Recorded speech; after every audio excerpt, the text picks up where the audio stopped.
Les mineurs se dressent de plus en plus souvent contre leurs conditions de travail, aidés par le mouvement syndical qui est en train de naître. Autorisé par une loi de 1884, le syndicalisme permet aux ouvriers de se rassembler. Ils prennent progressivement conscience de leur poids politique au sein de cette Troisième République qui, depuis 1870, ébauche le nouveau système démocratique du pays.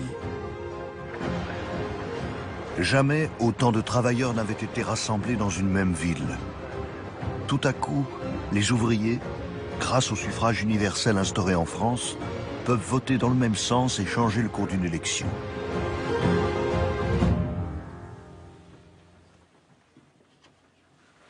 Voilà, il a 18 ans là.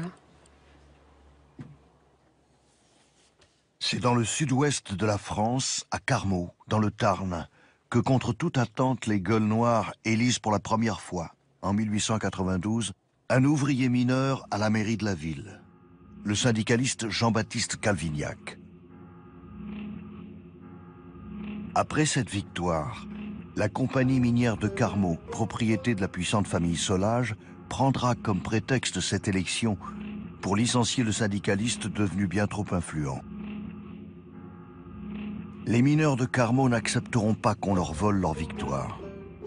Avec le soutien du journaliste Jean Jaurès, ils mèneront le plus long et le plus dur mouvement social qu'ait connu la ville. Alors là, c'est une grève, mais strictement politique. C'était pour le respect du suffrage universel. Parce qu'à partir du moment où un élu du peuple ne pouvait pas exercer ses mandats ou sinon il était mis à la porte, c'était le non-respect du suffrage universel.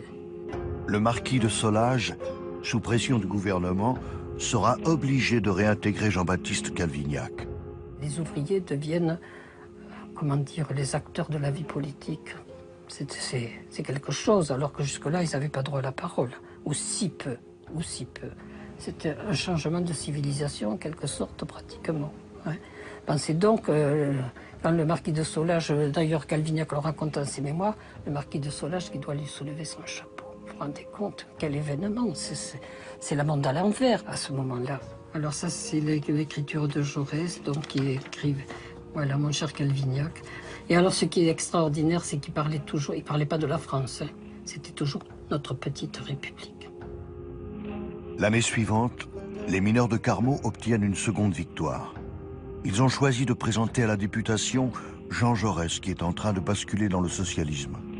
Jaurès, grâce aux voix des ouvriers, remporte l'élection législative face au candidat défendu par la famille Solage. Calvignac et Jaurès ont ouvert la voie dans le sud. Ils seront suivis dans le nord par le syndicaliste Émile Basly, élu député maire de Lens.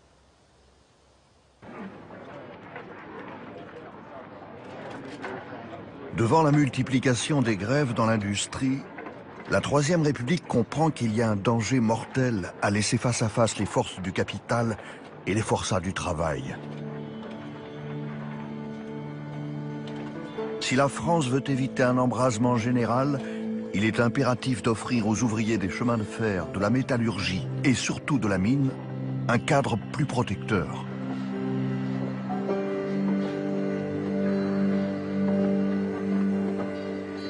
La loi crée, en 1894, un régime vieillesse et un système d'assurance maladie obligatoire pour toutes les compagnies minières, avant que le système ne soit généralisé à tous les ouvriers de l'industrie.